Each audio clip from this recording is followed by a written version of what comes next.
ओम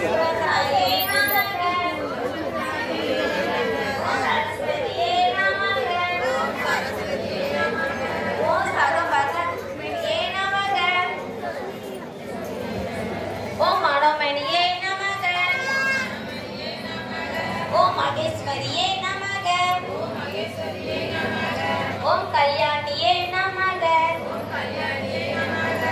ओम राजराजेश्वरिये नमः।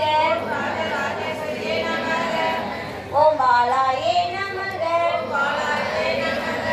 ओम धर्मपत्निये नमः। ओम श्री ललितांबिकाये नमः। பூக்களை எடுத்து நெஞ்சுக்கு நேர் வைத்து மந்திரம் ஜெபிக்க வேண்டும். ஓம் நாலக மந்திர பல்லமபத்ர புஷ்பயானி சமிப்பயானி என்று சொல்லி சமர்ப்பிக்கவும். எல்லோரும் இருகரம் கூப்பி திருவிளக்கை சுடரும் ஒளியை நோக்கி அம்பிகையை மனமாற நினைத்து 108 போற்றிகளை